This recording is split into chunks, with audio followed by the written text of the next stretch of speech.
But first of all, I'd like us to understand the foundation first. In order for us to understand anything, it is good that we know the foundations, isn't it? Yes, if we know the foundations, then we know what to expect. So, reprography, who can, it has been defined, isn't it? Who remembers the definition? Or who can give a synonym? You don't have to explain. Any synonym you know of reprography, anyone? Yeah, it's the same one. So reprography, you can say, it can also mean regeneration, isn't it?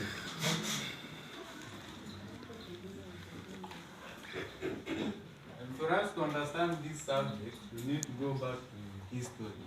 So the first method that was first introduced was the printing press. And this printing press was used to reproduce large files, to reproduce more content in the, you can say that it was used to reproduce a large number of content containing information. For example, we have this person here who is called Gutenberg. You have heard this project Gutenberg.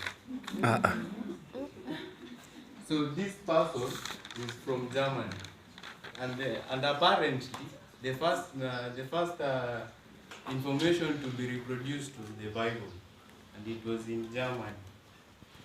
Yeah, so the Bible was produced in 1452 by this person, and this person can be said to be the father of reprography. Okay.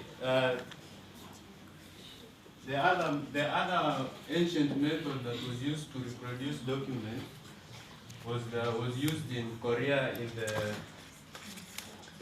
the 14th century.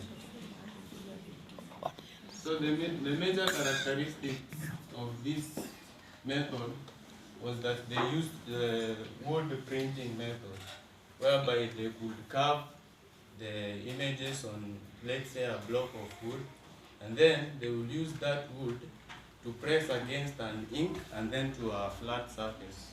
So you've used that method, the fashion designers? Yes. So that was the second method. And then from there, as we all know, technology is about revolution. From there are other methods that were produced. And this method, when we start talking about the factors, we'll not even use them right now. So this method, the factors and the advantages and the disadvantages all cuts across. So I'll just name them so that you can, when we send the PDF, you can go and pass through them quickly. And I'll give the variables for the factors and also the disadvantages and the advantages. So I'll start with the variables.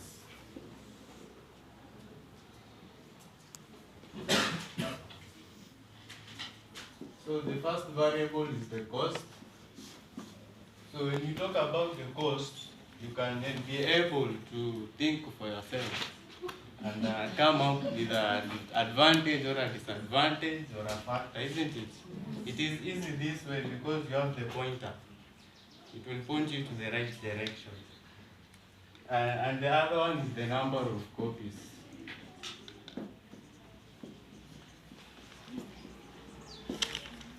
So these other methods include the printing press. This one is what I was telling you about. The first ever method to be invented for reproducing documents. So it's the printing press.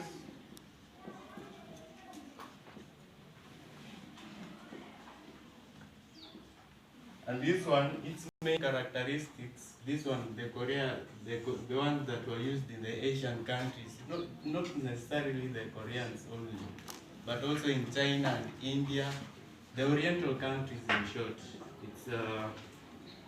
is the rotary printing press, the one that we are using, the wood carved against the letters carved against the wood, and then the wood pressed to the ink and then to the surface where you want them to be printed on. So that is the rotary printing press.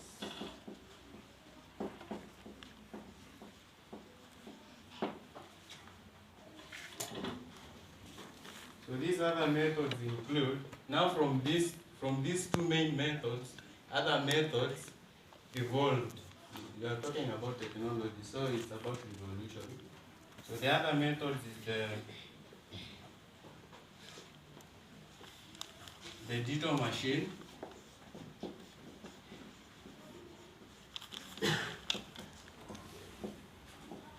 the planographs,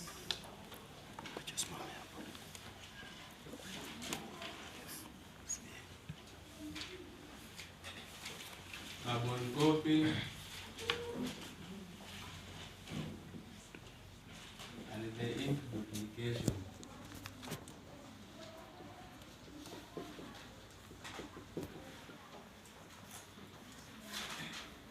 So these first two methods, it is mainly characterized by the method by which it uses. So they mainly use the cylinders, and these cylinders, when pressed against the ink, they use the cylinders for reproduction. And these two methods, the other two, they use the stencil. So these are just variables, and from these two pointers, you can be able, from your research, your own research, you can be able to know the other methods that have been invented, because there are so many. If we start talking about them, then we will not finish now. So in conclusion, from the first earliest man, when he decided on what to eat, where to sleep, and what do you think? It brings into question what he thought about when he reproduced writing, isn't it? Yeah, when he decided to write things on the wall, and then we evolved with time. Now we are using textbooks. Do you remember textbooks? Yes. Yeah, remember their uses? Yeah, do you use them as means or an end? I leave that question to you. Yeah, so thank you. That was our presentation for this too.